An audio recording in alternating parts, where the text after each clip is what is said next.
God, it's got a pretty good torque when you brake boost it, but then it slows down. Come on, baby. Come on. That was a bit slow. 0 to 100 in seconds. Mitsubishi won't actually admit it, but I've gotten a few winks and a few... And they've said that with this facelift that came for the Mitsubishi Pajero Sport, it has actually made some pretty significant improvements to how this thing drives. Well, this is pretty exciting because after many years, Mitsubishi have again facelifted the Pajero Sport. Exciting might not be the right word, but it is really interesting because this thing has been on sale for a while. And because it has been on sale for a while, because the costs are amortized after many years of sale, this thing is actually stacking up to be pretty good value, especially after we reviewed their two-wheel drive version of this, which they've now dropped as part of this facelift, which, let's be honest, was not a very good family SUV. This is actually a pretty damn good value family SUV for everything you get. It definitely has its flaws, so I'm going to tell you everything good and bad about the Mitsubishi Pajero Sport facelift in today's review. We'll take a look at the exterior, we'll move on to the interior, talk about practicality. It's a family SUV, of course. We're then going to launch this thing, see just how fast/slow this thing is. And excitingly, we're going to take this thing off-road because I've wanted to do that for a long time. This is one of the benefits of the Pajero Sport. It's a very capable off-roader, but how does it perform on-road? Well, there has been some subtle changes as well, which I will tell you about. So let's get into it. So the whole range of Pajero Sport has gone up a little bit in price, between $1,600 and like $2,100, but you could still get into one with the permanent four-wheel drive system Super Select 2 for $51,140. But of course, if you want the Mac Daddy, the top of the range GSR that we are reviewing today, well, that will set you back quite a lot more, $64,840. However, you are getting quite a lot of inclusions, and we do have a full written review. So if you want to learn everything you get with the Pajero Sport and maybe some few extra tidbits, just Google CarSauce Mitsubishi Pajero Sport review. Let's talk about the way it looks though. What has changed? Well, first of all, the headlights. You now get a black insert into these headlights. They do have cool daytime running lights and split headlight design, of course. You also get a bigger blacked out grille and some revised styling down here as well. Just a little bit more aggressive, and I do quite like the way it looks. I also love how Pajero Sport is spelt out at the front, especially in this black text, kind of whole thing of GSR. It's just black pack essentially, but a very good looking car from the front. Let's check out the side. So coming to the side, you're going to see these 18-inch wheels. They're of course blacked out by the GSR, and they are redesigned across the range, which is pretty cool. And they're wrapped in some pretty good Toyo open country all-terrain tires, which, as you can see, we're in the middle of the desert in Australia, so it's actually quite handy. The GSR also now gets blacked out mirror caps and blacked out door handles. I think it really did need that. And you get some nice metal side steps. That's pretty good. Tinted privacy glass here again on the GSR, but they've kept the chrome here around the side, and you do get roof rails. Otherwise, it's a big rectangle on wheels. Let's check out the bum. I've always had a love-hate relationship with the back of the Pajero Sport. It's because of these. It just reminds me of a crying clown. I can't tell you why. When this thing first came out, the taillights actually went down here, and they looked quite hilarious, but at least they're a little shorter now. You do get a blacked out spoiler, just if you're going racing, of course. Blacked out bits here. Pajero Sport. The GSR badge has now also been blacked out, and you get a revised bumper down the bottom. Now, one of the biggest downsides of the Pajero Sport, which they fixed in the all-new generation of Triton. By the way, if you're wondering where the hell is the all-new generation of the Pajero Sport, well, it's not coming, at least as we know, anytime soon. You do get a downgraded 3.1 ton braked towing capacity, which is a shame because really the benchmark is 3.5 tons. That was fixed in the new Triton. When this thing does come out, inevitably is the all-new Pajero Sport, probably later next year. Well, you will get that 3.5 ton towing. But as far as we know for now, it's not coming with that. Alrighty, so what can it fit inside of its bum? Well, it's both a good and pretty bad story, I'm gonna be honest with you. 131 litres of boot space, actually pretty good, especially with all three rows up for this size of SUV. You've also got a little bit of underfloor storage, which is nice to see. Dropping the rear seats, or the third row, is quite easy. Drop it like that. But as you'll see, you need to actually have the base folded up, which does, I think, completely ruin practicality in pretty much every way. But you can drop the second row, like so. Drop that. And now you go from 673 litres with the seats folded up like that to 1600 litres with all the seats folded, which is pretty good. It's just, this is an annoying setup. Let's talk about the interior. Alrighty guys. Inside the Mitsubishi Pajero Sport, where actually quite a bit has changed. First thing you're going to notice are these synthetic leather seats. Interestingly, the GSR, even though it's top range, gets synthetic leather, but it's a much nicer design. It's like quilted. If you go for the Exceed or you go for the Deluxe pack in one of the other grades, well, then you get a leather seat, which definitely doesn't feel that great. Feels more vinyl-y than leather. But of course, if you go for the base model, then you get some real clothers. You know what I mean? It's all right though. I do quite like these. They're very comfortable and they are really adjustable in many, many ways, including under thigh support. Feel very supported. That's one of the best things about the Mitsubishi Pajero Sport, is that it is a great touring car. What else is new? Well, you'll see this brown stuff around here. But more importantly, you get a new leather steering wheel straight out of the all-new Trident. Actually, it does elevate this experience tenfold. The previous steering wheel, which, you know, you touch that the most in any car, of course, it was so old and frankly pretty bad. But this is actually very nice. It makes this thing feel a lot more modern. And this, combined with some quiet changes to the way that this thing drives, actually makes quite a big difference. And then up in front of you, you see a new digital instrument display. It's a lot more responsive than it was before and far, far more menus to go through. Just feels a lot more modern, which is what this thing was desperately needing, to be honest. So even though it has gone up by, you know, a couple of grand really across the range, I don't fault it for it. I think you are getting quite a lot more, especially in the GSR. There's some other small minor things like some of this trim here that has been replaced with some darker finishes just to make it a bit more modern looking. That is definitely in vogue at the moment. Otherwise, you do get a very classical experience, to the point where you still get an HDMI port in here, which I do love. But if you carry around a portable DVD player, yes, you can watch something on this 8-inch display, which is fine. It's functional. It's actually quite snappy with built-in TomTom navigation. It's actually been very useful because, like I said, we're in the middle of nowhere at the moment, and this is all that's working, not our phones. Thank you, Telstra. But you do get wired Apple CarPlay and Android Auto through these two USB-A ports, which is fine. Some pretty old school touches like the heated seats of these very mid-2000s Japanese buttons. We've seen them for a long time. Get a 12-volt socky wocky, and you can also lock your rear diff, but we'll come back to that when we take this thing off-road. No wireless charger. That was unheard of when this thing came out. So yeah, you definitely don't get one in here, and they haven't updated it to have it either, which is a little bit of a shame, but most of them just heat up your phone anyway. So don't really charge them very well. You still get your physical shifter. Can't say that about a lot of cars these days, can you? And you get your 4-drive selector, 2 high, 4 high locking center diff, and 4 low locker center diff. Again, we'll come back to that. Hill descent control and your off-road modes, which are actually very, very useful, especially when you are on sand, for example. The funniest thing about the Pajero Sport will always be these very nice metal paddle shifters that are just column mounted. It's what you'd find on a Giulia Quadrifoglio, and you get them here in a Mitsubishi Pajero Sport. Weird, but I kind of love it. Get a couple of cup holders, which are normal size. I don't know why so many cars get this wrong. The center armrest is nice and soft with a pretty significant amount of storage in there. Actually, it's good. You get a pretty massive glove box as well. No split glove box design here, and the door bins are also quite small. So yeah, there are definitely some things about this that are a little bit on the older end, but now that they have changed some of my biggest gripe points, like the steering wheel and even the display up in front of you, it does feel honestly a lot more modern, and I like getting in here and the fact that you kind of know where everything is. You know, it's actually very intuitive. Let's check out the back seats. Alrighty, back seats now. Wasn't the greatest thonk.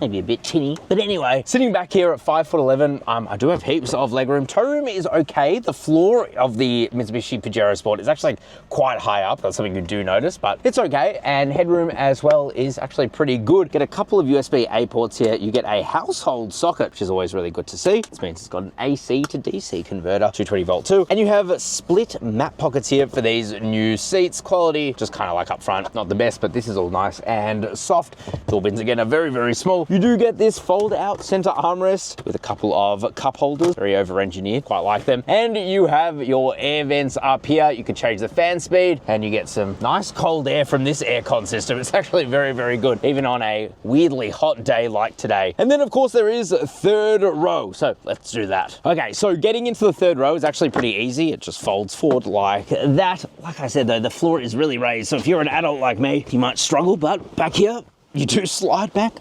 Oh, come on.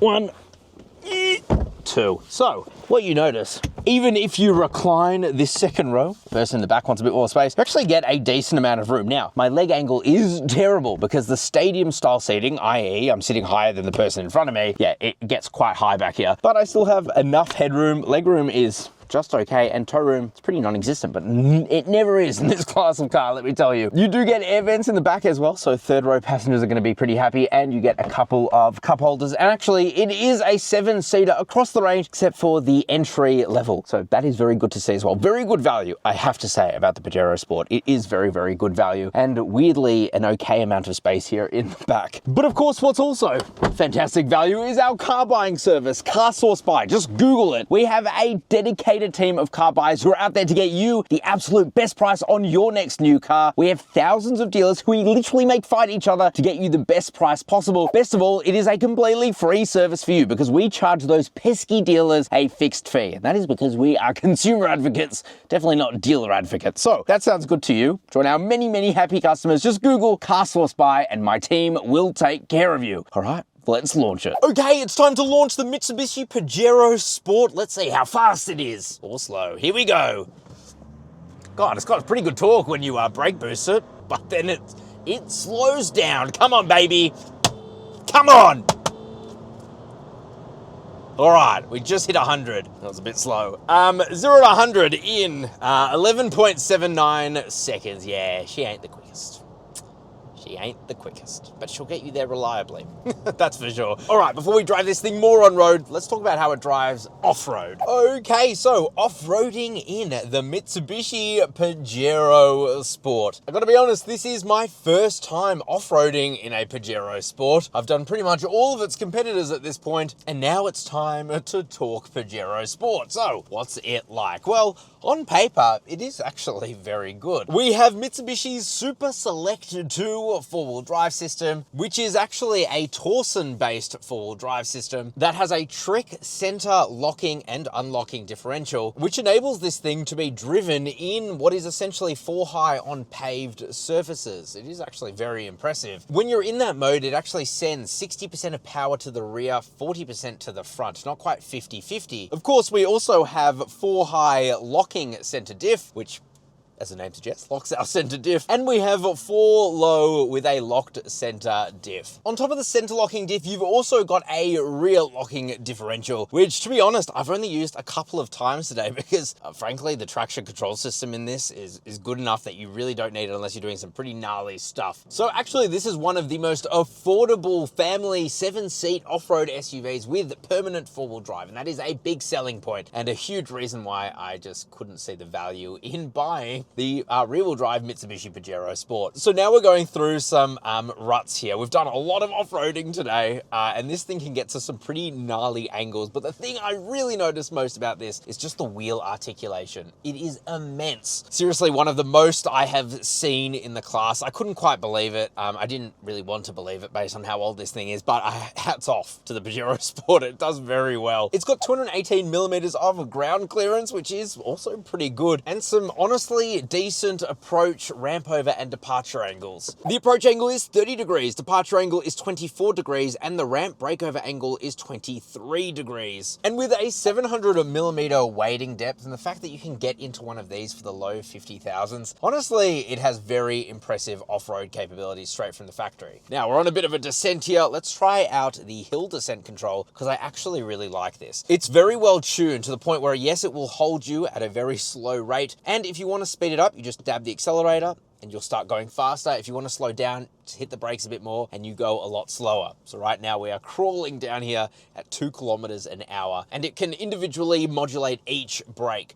So that keeps us at a nice slow rate. You've also got 4 different drive modes, all of which were actually tuned in Australia. So we have gravel, mud, snow, sand, and rock. And what this does is change the traction control system, throttle response, transmission response, and also the braking as well. And so depending on what kind of surface you are on, it can completely change the way that this thing performs off-road. And honestly, it's like driving this thing on cheat mode. It is very, very good. So yes, a lot of off-roading has been done today, especially out here in remote South Australia. And I have to say, I am very impressed. Take this thing off-road, and even completely stock as this is, does a very, very good job. Alrighty, let's drive this thing normally. Okay, so driving the Mitsubishi Pajero Sport. It's been a while. GSR we're driving here, and now, like I said, you can only get this thing as a 4-wheel drive, and honestly, I think it's the better for it. And really, this is actually the best case of where we should be using our permanent four-wheel drive. Let's put the car into 4 high. Super Select 2 does its thing, keeps its open differential open. Our Torsen differential in the center sends power up to the front, and immediately you notice a difference. This thing feels like it's got so much more grip. And frankly, that is one of the best parts of this. It is such a good system. It really just works so well. Powering the Mitsubishi Pajero Sport is a rather underwhelming 2.4 litre turbo diesel engine with a staggering 133 kilowatt of power, 430 newton meters of torque. Yes, I am being a little facetious there. It's enough. It's enough to move this thing along, but it's certainly not going to break any ground speed records,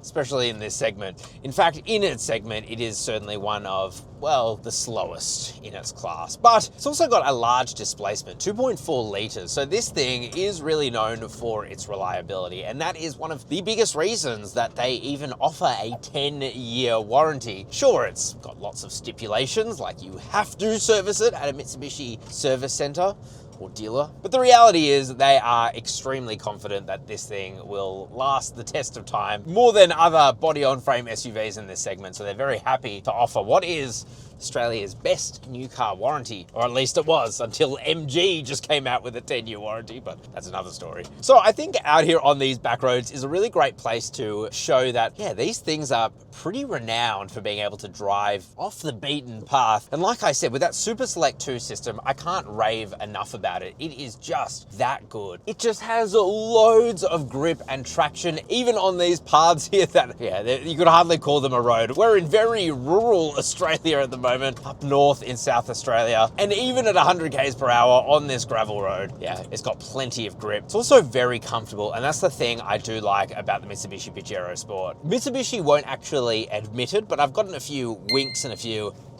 you know, and they've said that with this facelift that came for the Mitsubishi Pajero Sport, it has actually made some pretty significant improvements to how this thing drives. And honestly, I believe those winks and nudges, it really does feel very different to me to drive in a very good way. Firm, but stable, planted. The ride control is very good. Frankly, it's just a very good setup. The downsides for me are twofold. One, it just feels a bit old on the inside. It really, really does. And two, it is quite loud in here. There is quite a lot of road noise coming in. Like I said, we are on a gravel road, but even not on a gravel road, there's still a bit of road noise. So it's not the most refined cabin space. The 8-speed torque converted transmission, different to what you'd find in Mitsubishi Triton, well, it's very good. It's smooth, shifts well. I honestly have zero complaints, especially when you row through the gears using your paddle shifters here. That feels so nice. It's the weirdest thing ever, but I'm not going to complain. Ooh, just hit some gravel road. Pretty good, honestly, pretty good. And that's the whole point of the Mitsubishi Pajero Sport. I think if you buy one of these, you know that it's a little bit compromised in that it's just a bit old. It doesn't feel so new. The steering is very heavy, but also not very precise and direct. However, there is no denying that at this price point, getting something like Super Select 2 is a real win. Very, very good indeed. It's just a bit slow as well. But anyway, I think it's pretty good. Let's get into our final thoughts. Alrighty guys, final thoughts on the Mitsubishi Pajero Sport. Look, it is slightly better than before. However, what it really does well is just the value equation. Like I said, the two-wheel drive, the rear-wheel drive that we reviewed last time, definitely not the go. I really do think that, especially if you're getting this thing in the lower grades, early 50,000s, it's actually very, very good value, especially for a proper off-roader with a permanent four-wheel drive system. But of course, if you want the absolute best price possible on one of these or any new car, just make sure you Google CarSauce buy and my team will help you out. Ciao for now.